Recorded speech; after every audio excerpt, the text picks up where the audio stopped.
আমার বাবা বাজারে গেলে ইলিশ মাছ ছাড়া মনে হয় কোনো মাছই চোখে দেখে না। যখনই আব্বুকে অন্য কোনো মাছ আনতে দেওয়া হয়, আব্বু ইলিশ মাছ ছাড়া নাকি বাজারে কোনো মাছই দেখতে পায় না। সো হ্যালো এভরিওয়ান, কেমন আছেন সবাই? আশা করি সবাই ভালো আছেন। তো সকালবেলা হচ্ছে উঠে আমি একটু বারান্দায় চলে আসি, ব্রেকফাস্ট করে একটু বারান্দায় এসে আমি বসি। একটু রোদ নেই, কারণ এমনিতে বাইরে যাওয়া হয় না, তাই একটু বারান্দায় বসে থাকলে একটু রোদের আলোতে ভালো লাগে। তারপর এখানে দেখলাম যে আম্মু কালো জিরা রোদ দিয়েছে। আম্মু হচ্ছে এগুলোকে ওয়াশ করে তারপর হচ্ছে রোদে দিয়েছে। আম্মু কালো জিরা খায়, মানে কৌটায় ভরে তারপর হচ্ছে এমনিতেই হচ্ছে চিবিয়ে, চিবিয়ে খায়। তারপর হচ্ছে দেখলাম যে এখানে ৩ টা চাল কুমড়া দিয়ে গেছে আমাদের পাশের এক আন্টি, উনারা হচ্ছে এগুলো চাষ করে। তো হচ্ছে আম্মুকে দিয়ে গেছে। তো তারপর হচ্ছে এখানে ইলিশ মাছ, গরুর মাংস, সরি ইলিশ মাছ, তারপর হচ্ছে মুরগির মাংস আব্বু আনছে। তো ফার্স্টে হচ্ছে আজকে লাউ শাক দিয়ে ইলিশ মাছ রান্না করবে, যেটা রেসিপি আমি অলরেডি আপলোড দিয়ে দিছি। তারপর এখানে একটু অ্যাড করে দিলাম। তো এখানে হচ্ছে আম্মু ফার্স্টে পেঁয়াজ, তারপর হচ্ছে আদা বাটা, রসুন বাটা দিয়ে নেয়। তারপর হচ্ছে মরিচের গুঁড়ো, হলুদের গুঁড়ো, লবণ, ধনিয়া গুঁড়ো সব কিছু খুব ভালোভাবে দিয়ে তারপর হচ্ছে একটু পানি দিয়ে নেয়। তো এখন হচ্ছে মশলাটা একটু কষিয়ে নেবে। তারপর হচ্ছে এখানে ইলিশ মাছ দিবে। ইলিশ মাছ দিয়ে কিন্তু লাউ শাক রান্না করলে অনেক মজা লাগে।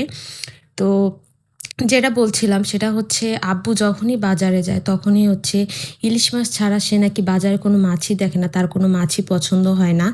তো আসলে আমাদের বাসায় ইলিশ মাছটা অনেক বেশি খাওয়া হয়, আমার বাবা বিশেষ করে অনেক পছন্দ করে ইলিশ মাছ।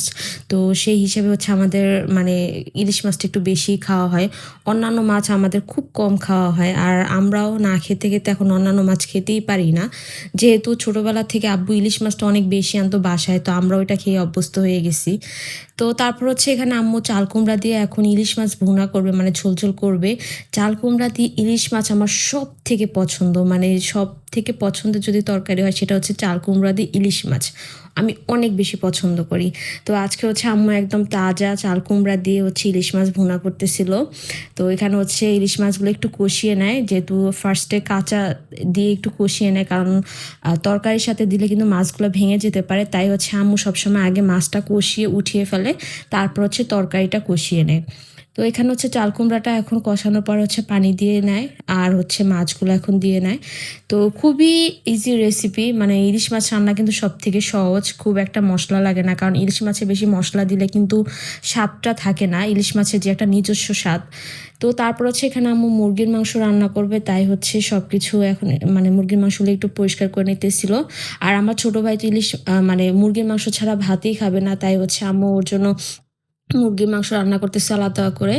তো আমি হচ্ছে ইলিশ মাছ আর হচ্ছে লাউ শাক হওয়ার পর আমি খাওয়া শুরু করে দেই, কারণ আমার ইদানিং মুরগি খুব একটা ভালো লাগে না। তো আমি হচ্ছে ফার্স্টে শাক নিয়ে নেই, শাকটা এত মজা হয়েছিল, আর সাথে ছিল বোম্বাই মরিচ।